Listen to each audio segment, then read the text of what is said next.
very excited to have you here for the Greater Cleveland Water Equity Partners 4th Annual Seminar.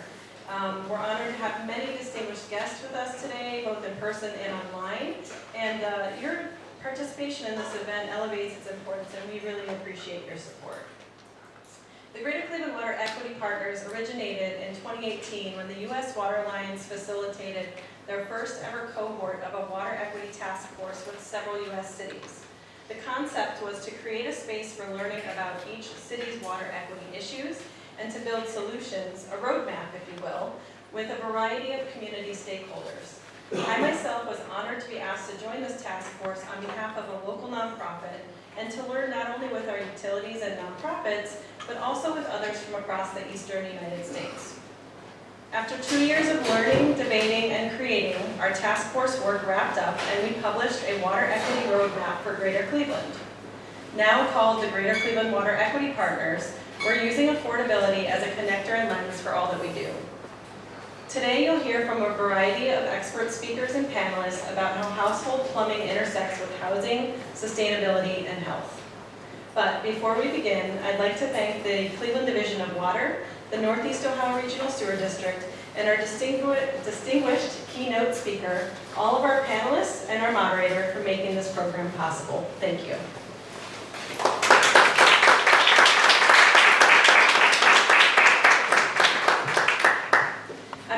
I'm honored to introduce our keynote speaker, Cuyahoga County Executive Ronayne, who has a vision for a healthy Cuyahoga County with safe communities, good jobs, a fair justice system, and excellent services.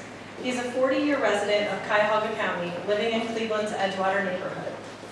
Before being elected as county executive, Chris served for 16 years as president of University Circle, Inc., the nonprofit community service corporation that leads community development, education, and safety efforts in the University Circle neighborhood.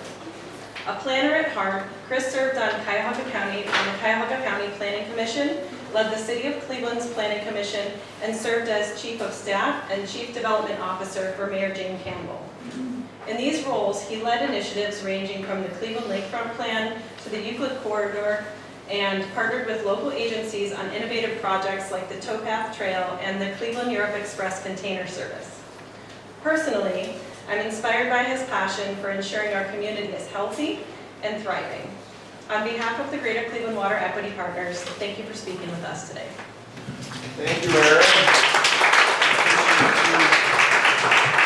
Thanks again, everybody, for being here. And Erin, thanks for the opportunity to present in front of you, but I'm very interested to hear from our panelists as well. So I've got a few things in prepared remarks, but I'm going to go, as I often do, off topic, or I shouldn't say off topic, off the script, and stick with the topic. But the first thing that I want to say is to the Foundry, Michael, please thank everybody involved here at the Foundry.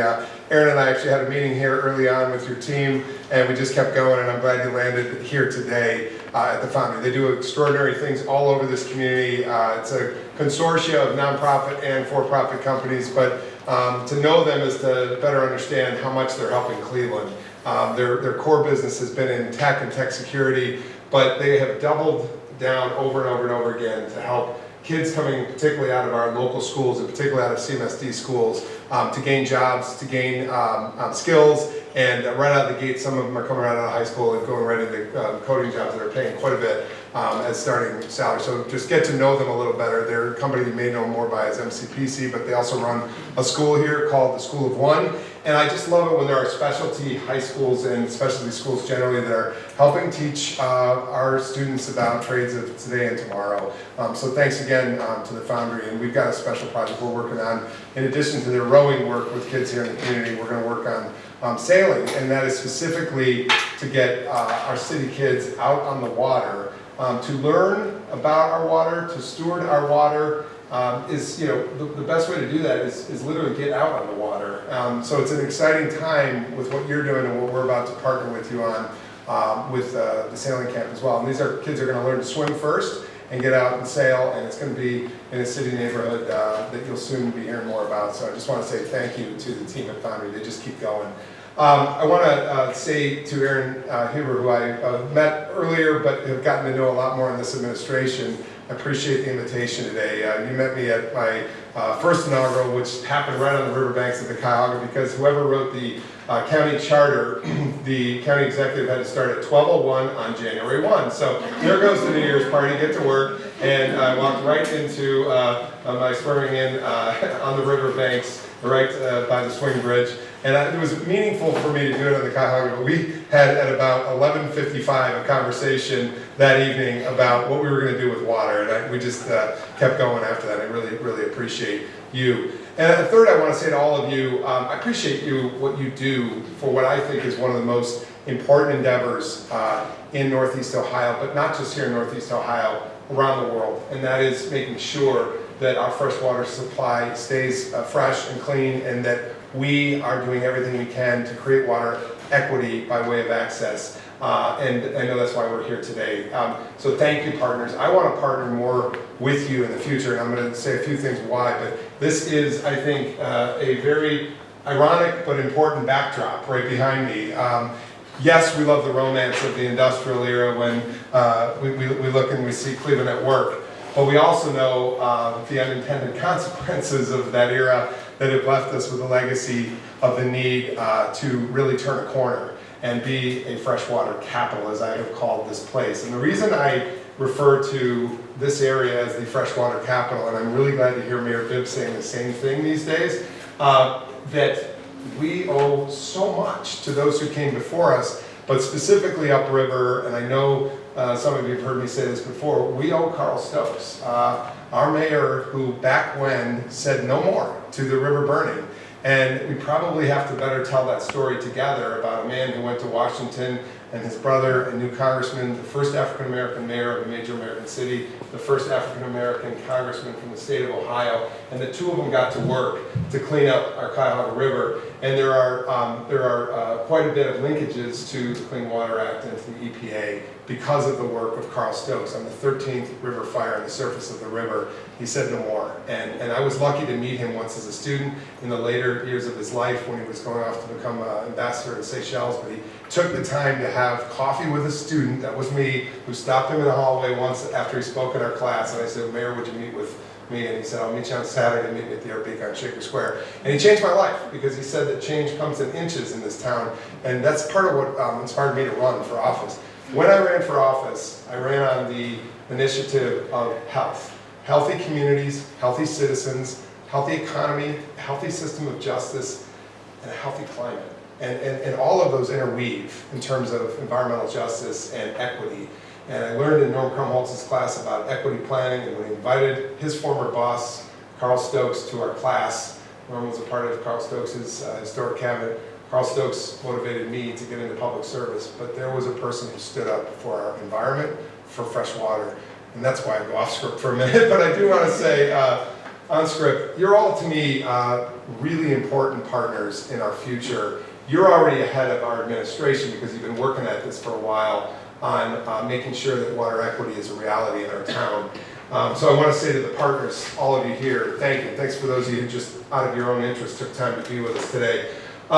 It is an axiom that you use, water is life. Aaron, drink local, drink tap, and the work being done with you and Northeast Ohio Sewer District. I want to say to Kyle Dreyfus-Wells and her team, thank you for all you do. NURSD has been a leader, and as I'm wearing it, I told somebody on the way in, I wear this pin that you can't see necessarily in the back row, but look at Crystal's shirt, it's the same thing. The Great Lakes, I got this at Great Lakes Day when I was in Washington talking about opportunities for what we could do with Washington and the Great Lakes Basin. But NURSD is already doing it. They're keeping our fresh water clean. I love the way you're advertising and messaging and talking about, let's talk about fresh water. Aaron has said to me, let's think of this as a water culture, and that's stuck with me. So thank you, partners. Also, obviously, CHN Housing Partners here today. Welcome our friends from Cincinnati, Greater Cincinnati Waterworks, and of course, Environmental Health Watch, among many others who are here today. I'm just grateful for the nonprofit partners and the public sector partners. I say to a lot of people that the partnership that sometimes gets skipped when we talk about public-private partnerships is public-private nonprofit partnerships, underscore nonprofit. They're doing a lot of frontline work in this community to keep, again, among other things, our water is clean. So we know the story of being on the front door of the world's most abundant freshwater supply. 20% of the world's, or excuse me, of the world's freshwater supply, 90% of North America's freshwater supply. The management of the water system is pivotal. You all know that. But it's about the health and well-being of our people and our planet. And clean water, wastewater, stormwater, they're all connected, and the treatment of each is critically important. I do want to say, once again, to Kyle and the NORSD team, you know, when we were out declaring the future of Irishtown Bend as a community, what we were going to do, and it's a wonderful project in the future, but there's a lot that lies beneath that, literally and figuratively. But she said at the mic, as we were celebrating that particular day when we began to commence the slope stabilization so that the river would still run through the middle of our town, she said, I want to thank our workers from this last week when we had the very difficult storms and floods that we had. The workers were working around the clock to keep our sewers in decent stead, and there's a hard work. And so here's to the workers that work on our infrastructure. Can't say that enough. You give them a round of applause, especially around listening, working around the clock. So I was saying, by the way, just anecdotally, I live in a 105-year-old house, and every one of us has a complexity of systems within our own homes. If you have a home that old, I was actually at the plumber's yesterday having to deal with a sewer system in my own house. It was actually, I'm kind of getting too deep on this, but the point is we can all relate to systems that need to be kept clean and fixed. So infrastructure, it's about infrastructure, and I think, you know, with a region with aging housing stock directly affecting our consumers and making the work even more challenging, we have to connect the dots. I started a housing department at the county. I'm going to be working with advisors on water specifically. We'll be working with agency partners without question. But it's all about a system that has to work in concert together for communities that are healthy and prepared. September is National Preparedness Month. That may not be sexy to everybody out in the world, but the reality is we need to be prepared. We need to be prepared with ready, resilient infrastructure. Nobody revels in the thought of climate migration, and there's debates about the probability of migration. I would say best for us to simply be prepared and be ready that we are potentially a center of growth in the future, because this fresh water is a source for our global population, and we need to think about people moving to place, not moving water to, but moving to places that are sustainable. It's complicated, I know, but we ought to be thinking about this in Northeast Ohio. I'm going to be thinking about this with you. So, you know, back to the household, regular inspections and maintenance in home systems, they play a critical role in ensuring safe and efficient workings of water and sewer operations. You all know that, but we have to continue to communicate that out to everyone. More than ever, it's important to empower our citizens with the resources to learn about residential in-home systems. So I love the brochure about why plumbing matters. My father-in-law is the former water resource director in an adjacent county, worked 30 years, and talked to me over and over and over again about the importance of our water and sewer systems. And Kyle, you know Gus, but he's right.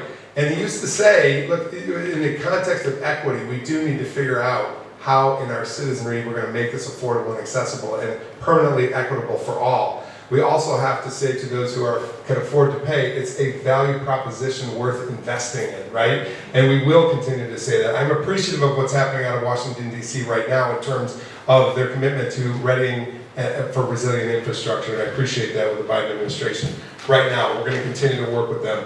I'd like to take a moment to say to the NORSD, among others, thank you for promoting what we are here today to be really about, clean water. But you do it in a way on your Twitter account, because I follow you guys and you follow me, but John Gonzalez, we're talking to you, we know, yes, hello. The humor in which you guys do this, thank you. I don't know, it's clean humor, pun intended, but it's pretty engaging, the way you can engage people in the sewer system. So here in Cuyahoga County, if you didn't know this, our Public Works Department maintains 40 of 59 sewer systems. So we are your partner, including cleaning and repair of 1,500 miles of sanitary sewers and 1,000 miles of storm sewers. I will commit to you as county exec to stay vigilant on that. It is not, again, the thing that gets all the headlines. Sure, sports and lakefront development gets a lot of the headlines, but the infrastructure beneath is more critical to the everyday lives of healthy living in our communities and sustainable living. I want to say to you on that point, I've spent 20 years talking about waterside development, and I will continue to do that with Mayor Bibb and others, but I want to talk about what's in the water. I want to talk about what's beyond the shoreline. I want to talk about what this Great Lakes and this fresh water is all about for us in our Cuyahoga River as well.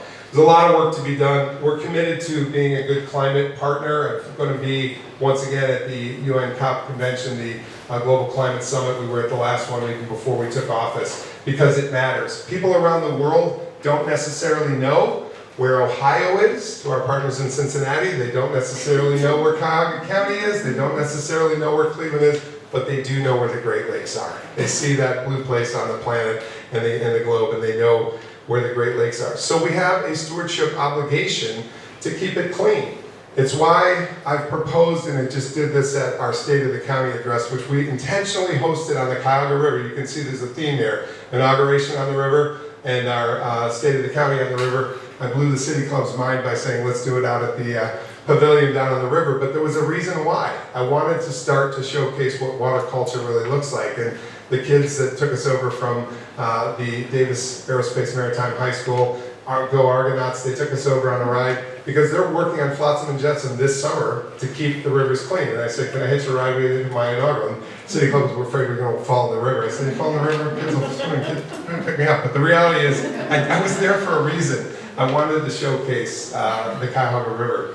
But at the Cuyahoga County's first State of the County address, I launched the Freshwater Institute, which I need every one of you in every rows and every seat here to be a partner.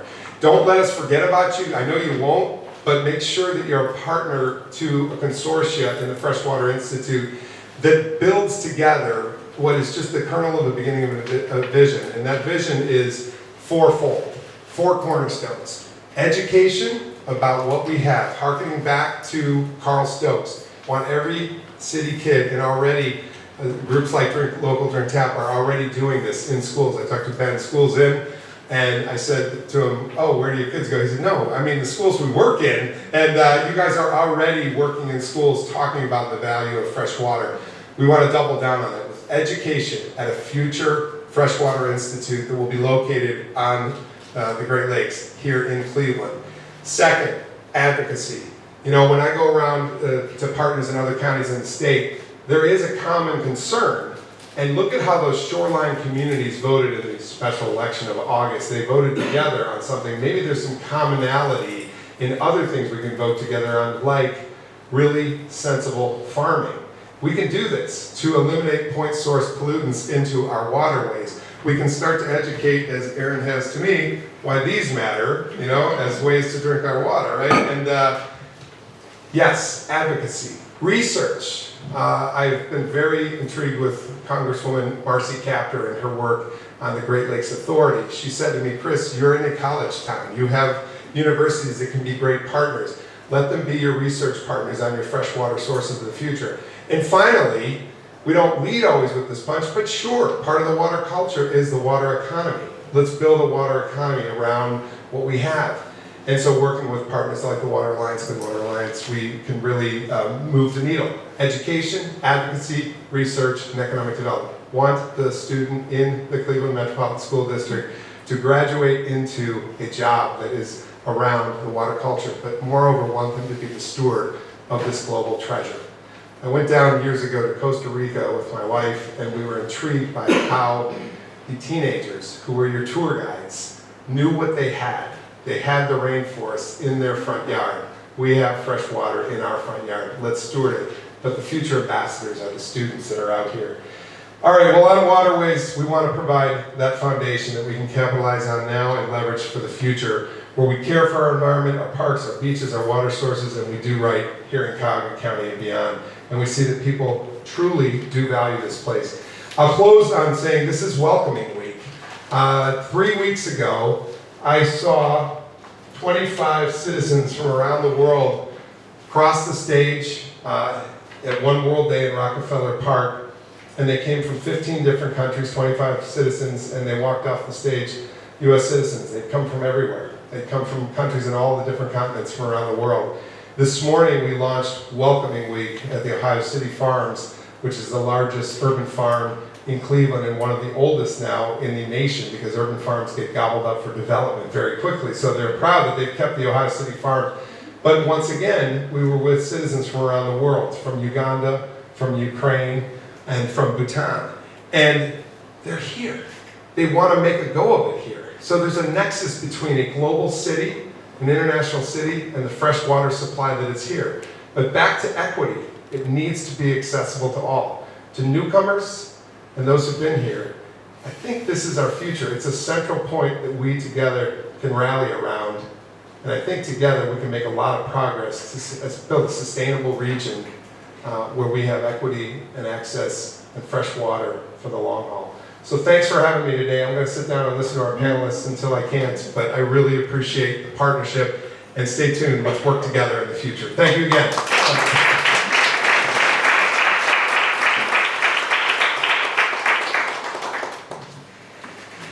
Thank you so much to our county executive for his encouraging, passionate words in kicking off this event. I'd now like to introduce you to our incredible moderator. Commissioner Ramona Lowery-Ferrell has over 25 years of public service experience and is a commissioner for Water Pollution Control, the Sewer Maintenance Division of the City of Cleveland's Department of Public Utilities. Her priority is to ensure WPC delivers reliable and efficient service, sustains Cleveland's sewer infrastructure, and thrives as the city's official stormwater manager. Prior to joining WPC in 2015, Ramona served as manager of operations and maintenance for the Northeast Ohio Regional Sewer District. Before that, she was sewer superintendent and project manager for the city of Shaker Heights. In 1996, Ramona started her career at WPC as the first female and first black engineer.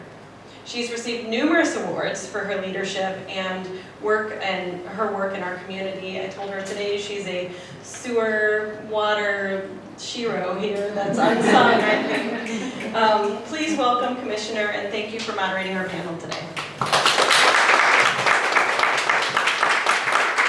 Thank you first to the county executive, and thank you, Aaron, for the introduction as well. Before I get into the questions, we have quite a few questions here for the panelists. We're going to allow each an opportunity to very briefly introduce themselves, because a lot of your knowledge will come out during the question period, and so we just wanted to take this time now to do a brief introduction. Good afternoon. Hi, I'm Kim Foreman, CEO of Environmental Health Watch in Cleveland. We're a 40-year-old nonprofit organization, and our focus is healthy homes, healthy people, healthy communities, and we work at the intersection of people, place, and health with equity at the core. Hi, I'm Andrea. I'm the Deputy Executive Director of the Greater Cincinnati Water Works. We're a city department that provides water to the city of Cincinnati and 22 jurisdictions around it, which is about 1 million residents. Hi, I'm Monica Martello. I'm the Director of the Energy and Lead Services Department at CHN Housing Partners. CHN is primarily known for their housing, but we are also here for water, energy conservation, and lead services. Okay, so thank you everyone again for being here with us this evening. We're going to jump right into the questions. And so the first question for the panelists is, what is the state of housing in Cleveland and Cuyahoga County, and how does the property side water and sewer infrastructure fit into that? So we're going to start with Monica. Would you like to kick us off? So in regards to housing conditions, Cuyahoga County has a significant number of older homes due to its historical significance. And over half of all of the homes in Cleveland were built before 1940, so we're now over 80 years old of these houses. Some homes are well maintained, while others suffer from disrepair and inadequate maintenance due to financial constraints. As far as the housing stock, the older homes are more prevalent in low-income neighborhoods, maintenance challenges and issues related to outdated infrastructure. Okay, we'll go with Kendall before we go.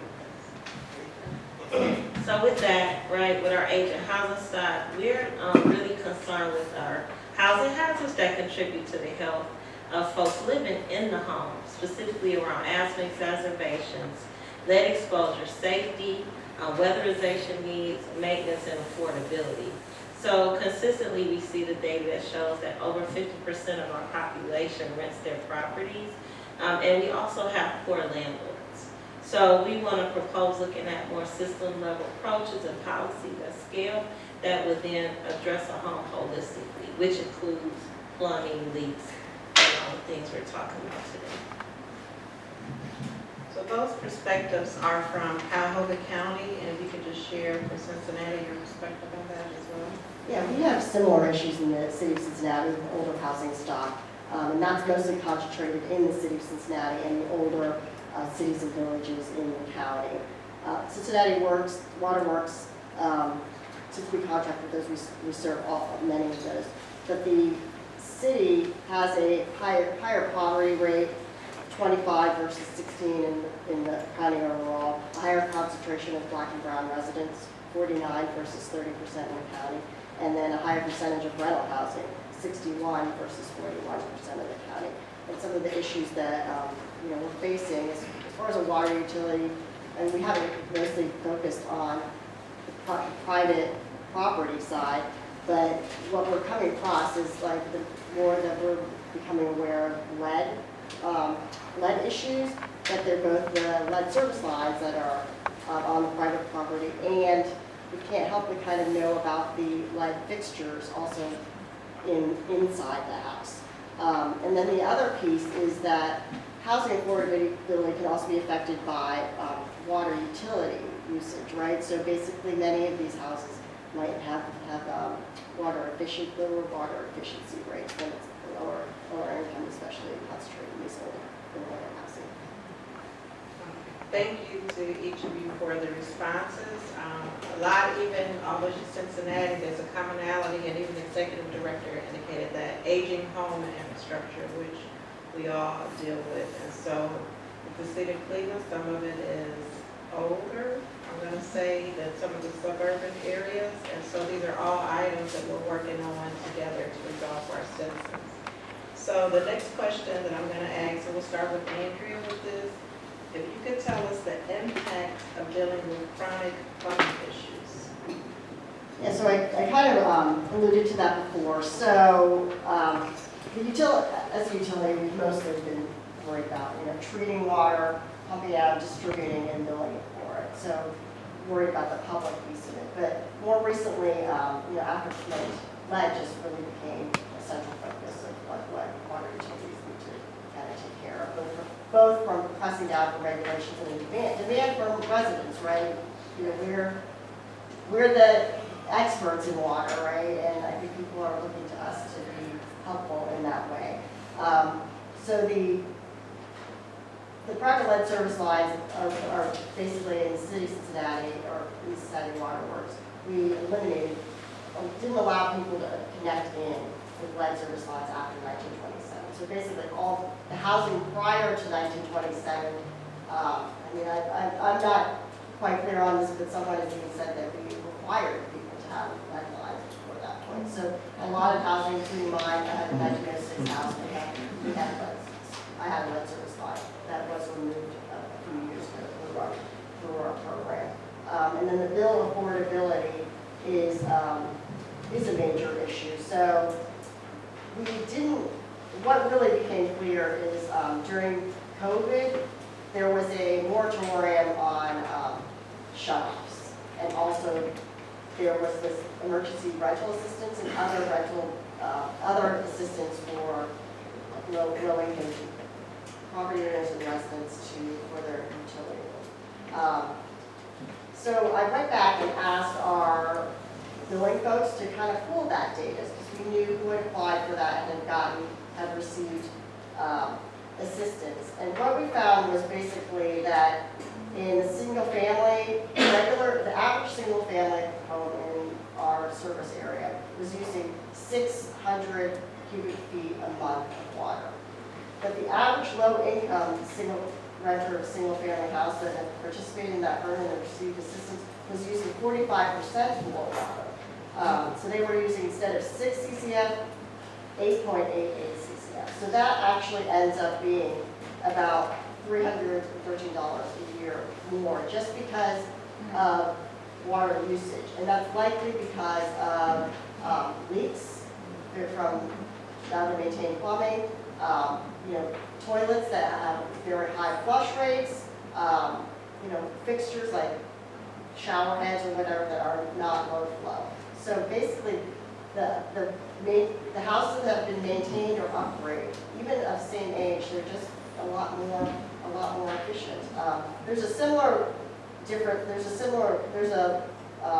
Among the owner occupied, it's also a little bit higher, it's 10% more. The renter difference was just 45% more, it just seemed to be just a lot more. And it was something that we had always assumed, I think, in the industry that people higher income households use more water because they have lawns and like pools, but I think that this data makes us need to take a closer look at that assumption and see how we're going to address that issue. So I've been doing work in housing since '98, so I used to be a part-time health educator, so I had the opportunity to go into hundreds of homes and kind of understood what the issues related to water, reported leaks, also fear associated with complaints. So you also need to think about renters and where they live and how they live and where they don't want to rock the boat. So you might have a lot of leaks and water intrusion that's going unreported. So we know that this water intrusion and the leaks can lead to a lot of mold problems, and specifically we are concerned about black mold in housing, like on carpet, on drywall, on porous surfaces that then contribute to asthma exacerbations. People end up in the hospital.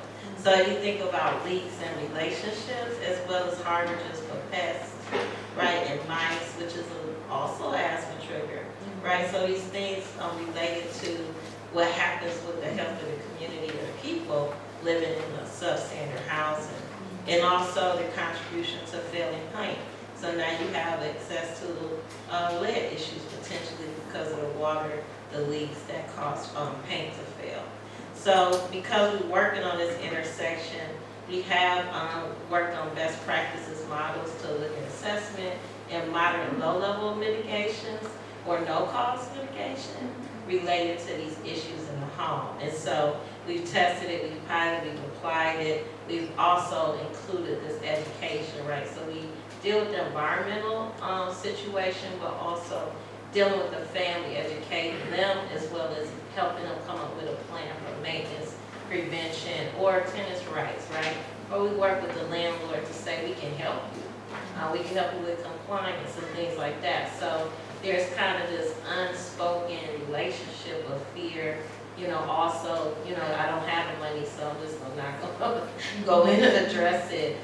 So we deal with all of that in relation to the water intrusion and issues. And sometimes it's a simple fix of just regrading the soil to reduce the intrusion, or take the downspout out and redirect it, right? These are some of the things we've been able to do, and it changes a lot for the resident or the landlord, these simple fixes. So the question was what the impact of dealing with chronic plumbing issues are, and I had to sit with my team for a while, and this is a really important question for us, so bear with me, I will make it short and sweet, but one of these issues are the health and sanitation. But obviously there's plumbing problems that lead to issues with water, supply drainage, sewage systems. This can result in unsanitary conditions, water contamination, and potential for the spread of waterborne diseases. And the exposure to contaminated water also leads to a lot of health problems. Another impact would be the water disruptions. There's chronic plumbing issues that are the main cause of water disruptions, making it difficult for residents to perform basic daily tasks such as their cooking, their cleaning, personal hygiene, things that some of us really do take for granted. And its inconsistent access to clean water can be particularly challenging, especially for families with children and the elderly. Another impact is the property damage. There's plumbing issues can cause water leaks and damage to the home structure, including walls, floors, and foundations. Over time, this can lead to more extensive and costly repairs when it's not properly. Another impact is the quality of life, obviously. Living with chronic plumbing issues creates a sense of frustration and helplessness, and the stress of dealing with ongoing problems can negatively impact the mental and emotional well-being, affecting the overall quality of life. The impact on the children and their education. Children living in homes with chronic plumbing problems may face disruptions to their daily routines, including bathing and getting prepared for school. The lack of proper hygiene facilities can also lead to potential health risks affecting attendance and their own performance in school. There's also housing stability impact. Housing stability is essential for overall well-being, and chronic plumbing issues lead to uninhabitable conditions, potentially forcing residents to move out temporarily or even permanently, and creating instability and an upheaval for these families. There's also the limited resources for repairs. Low-income individuals lack the financial resources needed to address plumbing problems effectively. And contract costs at this time, as we all probably know, is at an all-time high. So the cost of repairs and maintenance can be overwhelming, leading to delays in fixing issues or resorting to temporary solutions that may not be effective. And lastly, there's the risk of exploitation. We've got vulnerable populations that can be taken advantage of by unscrupulous contractors who overcharge for repairs or provide substandard work, and that then also worsens that situation. It's big impact.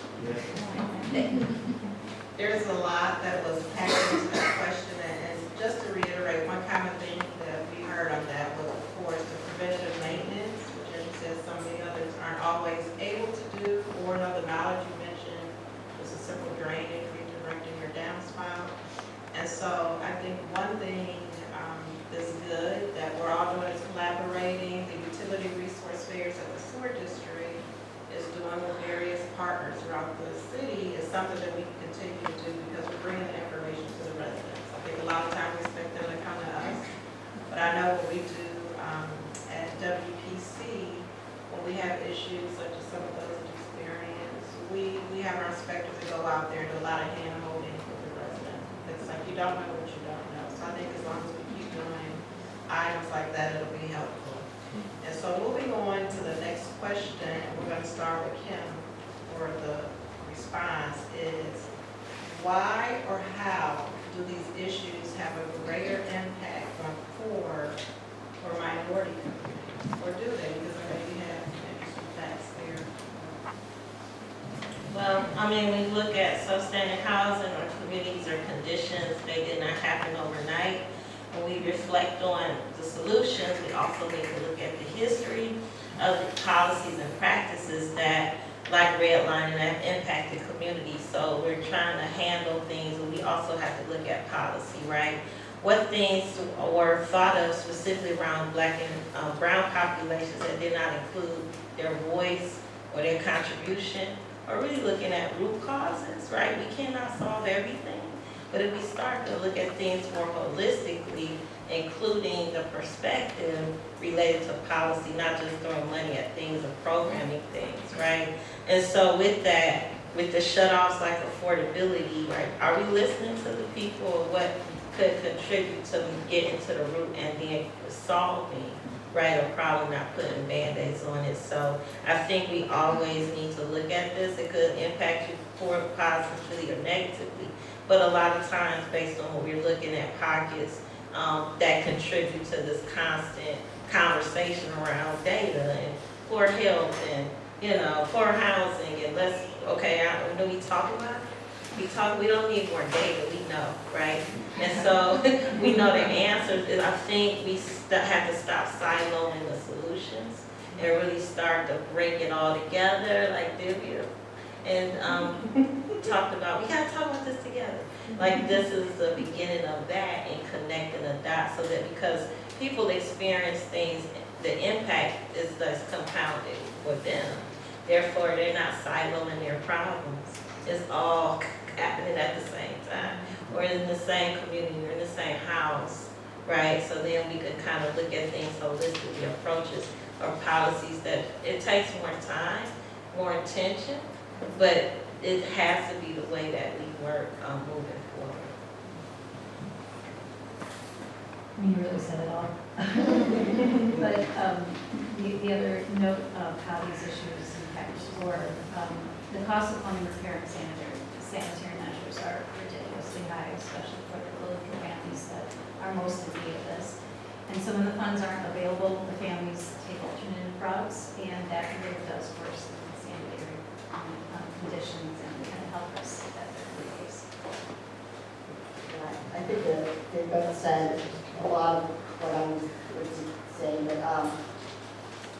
as far as the lead service lines, I mean, we do treat water so that it puts a coating to prevent the lead from leaching out, but this risk, it is higher. It's a higher risk when you have the lead. If you don't have the lead, you won't have that risk.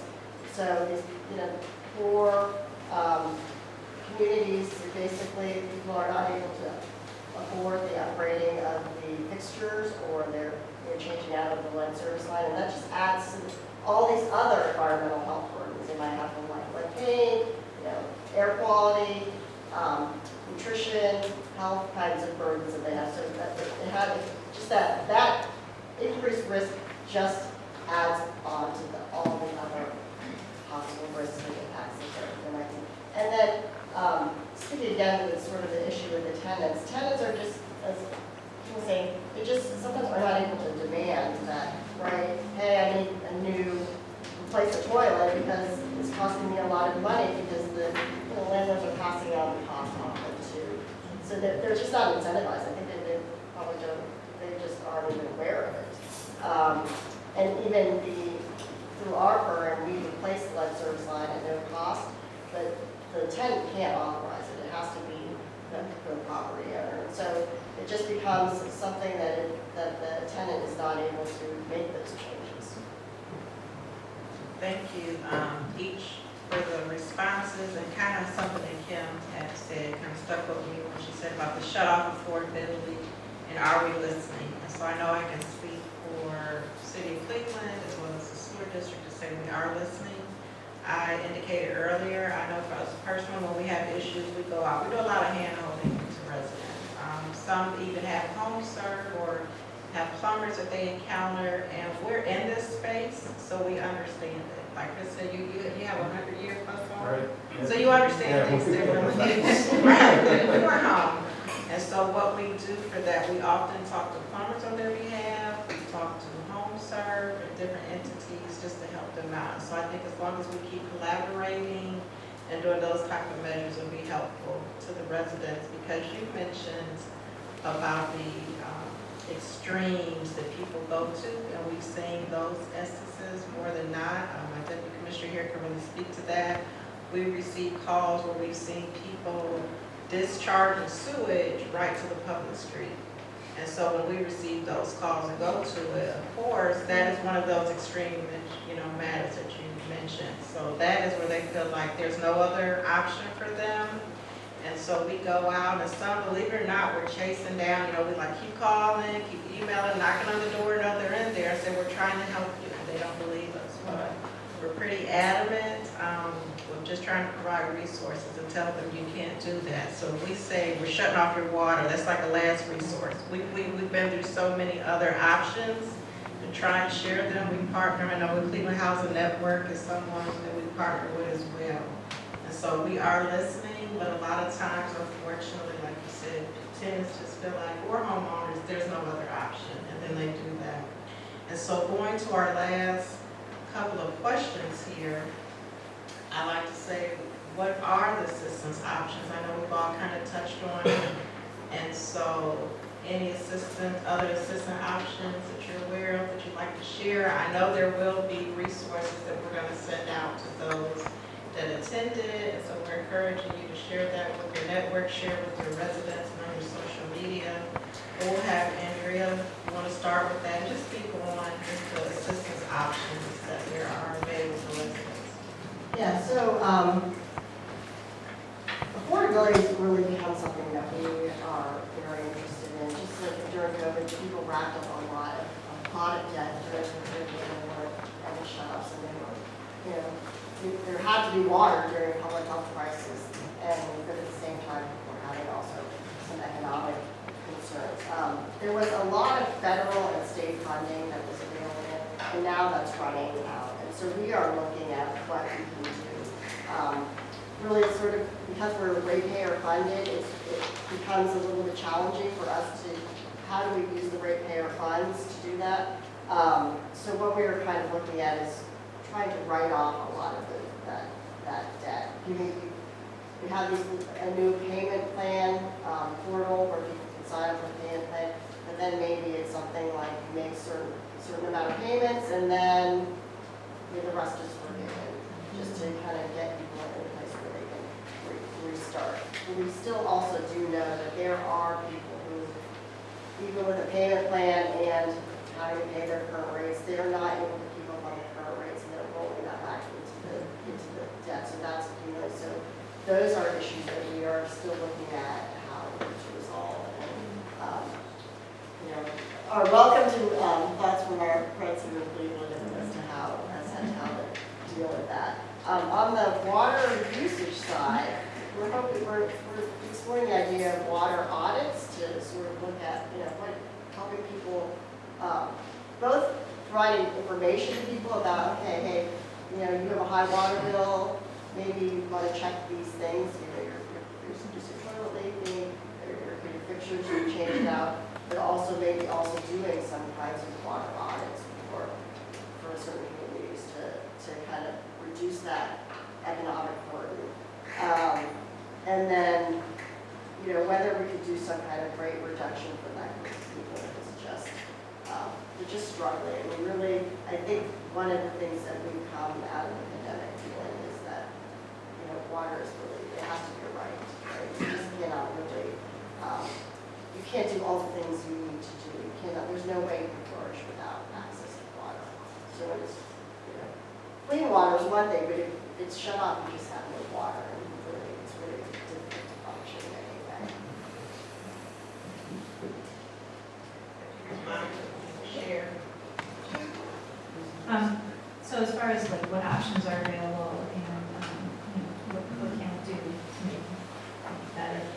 Currently, CHM, we work with being creative with leveraging other funds. So in the energy services and that programs, we do try to stretch the dollar with the types of programs that we have, along with the contracts that we have with City of Cleveland, WPC, and NURSD.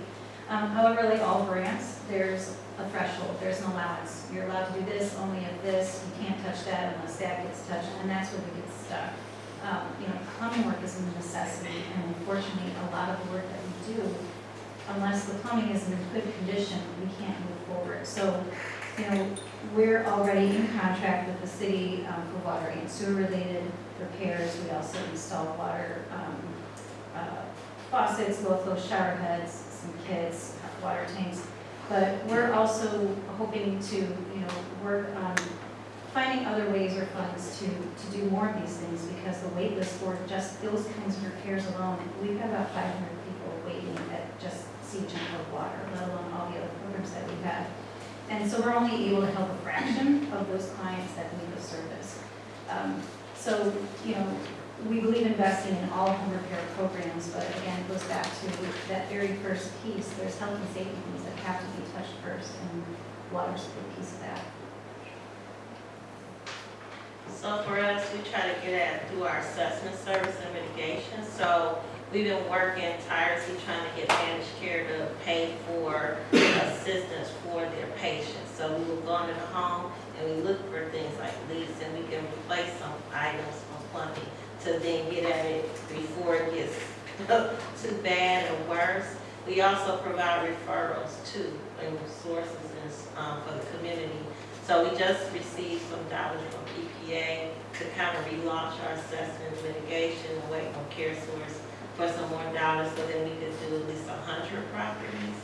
At the same time, trying to look at a more systematic way or long-term relationship with managed care, so then we can at least start addressing this through their patient population and other ways that we can scale the idea around getting in there early, reducing the leaks, and also educating the families. And then we do this with folks who live in a home, but then we can also support that landlord or homeowner in a friendly way. Say, hey, we're here to help. And then use the, let's say, resource center that we run to also refer people out and add on these types of resources. So they have a friendly, supportive environment, but we can also start to kind of push them little applications and things, whatever you want us to provide to the client, we can add these resources to them for the visit, in the visit. Just to before we go to our final question, just to again reiterate the importance of collaboration, which is why we are all here today. The utility resource fair, I've said that a couple of times, we have to keep taking it to the community. We can't just leave it on the residents that come to us for the information, because again, you don't know what you don't know. But if we put that info out there for them, it's just good, so that we can assist them, like I said, preventive maintenance measures that you are, that are available for them. It should be like reactive. Now there's this problem and they don't know who to call, what to call, and there's traffic. So we want to see how we can just be more productive and how we can continue to get out there as we are in the community to make sure they're aware of that.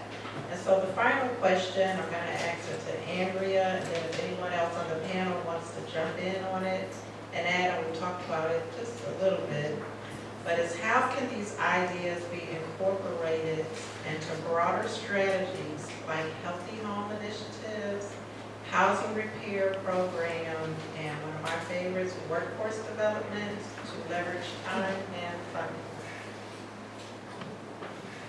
Yeah, so we are working with, through our lead service lead program, we've worked on the Healthy Homes Initiative through the city's health department, and have some partnerships with local and nonprofit people working cooperatively to do some home repair. So we need to do more. I mean, really, we're sort of just starting this. I mean, we still are kind of moving into this space where we want to help people with these kind of issues that are with their private lead service lines or with their own plumbing. One thing that we do definitely need, speaking of Ramona's comment on workforce, so that there is a huge initiative by the federal government to get all these lead service lines out, and we don't have enough plumbers. We need more plumbers, and we don't necessarily, we need both the big contractors, but we also need the small plumbers, and we need more, right? And so this is an area of workforce development that I think really could be working. I think Ramona, in our previous conversation, was saying they've been doing some apprenticeship programs that I'm really interested in learning about. But that is a need that we see coming, because even when we're at full capacity, at the current full capacity, I'm not sure we're going to be able to meet what the need is going to be to get this done in a timely way. I know even you, like you said, there's a need, but you indicate you have over a backlog of over 500 or folks waiting. So, and everywhere we go, there's a sign now hiring. And so on the proactive side, I can speak for the sewer district as well as the city of Cleveland. I know we both have apprenticeship programs, recognize the importance. Both are nothing new. So this is way before even the pandemic happened. We were aware there was a need, there was a shortage. So I know both of the organizations are very aggressive on hiring from high school on out, And so that's something I know we're going to continue to do. I know the sewer district is going to continue to do the same because there's a definite need. And some are ready just to enter the workforce. And that's not a problem. We welcome them. There's a need for them as many of us are aging out. And some of those skills are just going out. Kyle says she's not aging out. I'm aging out. Kyle will be around. I will not. I think you're still young. Okay. So we're going to take an opportunity. We know we've kind of packed a lot into it. We're going to try to stick to this 5. So we're going to at least have 1 or 2 questions. If you can just kind of keep it short if possible, because I know we have talked a lot and we've done a lot of talking, but it's almost 5. This does end at 5. I don't know if anyone has a question that they would like to ask. We have one in the back. So you just spoke about the need to continue to get out there and be proactive to identify people who could utilize the great services you guys are talking about. Other than having a phenomenal Twitter account, as any RSD does, I'm curious, could you share some examples of unorthodox outreach attempts that might have hit a good chord that others could be thinking about? Or spectacular failures. I mean, I do a lot of outreach for a lot of things. I have like an outreach team and all that now. I didn't have all that before. But I've definitely folks in the community who are trusted, because I work with a lot of institutions like health departments and all that, and people just don't trust them, for whatever reason, for a lot of reasons. But we actually work in community and dig a little deeper to find those who are trusted, to get the word out to folks also. So there's a lot of different ways to think about engagement, but trust is a big factor in that. And so as we come up with ways to reach out to people, that has to be part of the conversation, or invite folks in to tell you how to best reach them, right? A lot of times we just come up with these ideas and then we don't get the response because we're not really digging deep enough to ask the right questions and then put a partnership together, support, and they can tell you how to do it. People can tell you how to reach. I've said it probably about 3 times, 3 or 4 times, I'm gonna say it again. Another way is utility resource fair, because that is going to the community. And so the sewer district is one of the leads, or the lead, but they didn't just say this is a sewer district, because it's not just a sewer district issue. And so I think by having almost like that one-stop shop for residents and going out to the various communities, if you look at that, so that's one way that we are being proactive and will continue to be proactive. And so we have 1 minute. Would you like to close us out with a comment or question? Thank you. Close us out. Thanks for the utility resource fair plugs. Yeah, we're very excited about that. It is a collaboration between the light, gas, water, and sewer all coming together for people to sign up. But there's also ways in which people don't have to, who are already struggling, don't have to be the ones to step forward. So what we did is we worked with the county and the county's homestead program, which gives a percentage off of your tax bill. We were able to get their list. And because the eligibility criteria for that list is the same as ours, we automatically enroll people. So people did not have to come to us, fill out another application, because we knew that they had already been vetted by the county, and so we could simply enroll them. And so we are now looking at the SNAP program, because people who are on SNAP are eligible for our affordability program. They don't have to fill out another application. If we can get that list, then we can auto-enroll them. So I think that's some of the ways in which you can reach people who are in need and take some of the burden off them. But I did want to ask about LIWOP. Are you using LIWOP funds in Cincinnati that you are aware of? We are, I mean, we did it through the community action. Community action is doing that, so we are, and unfortunately, it looks like there's not an operation for the next year. So, although you can contact your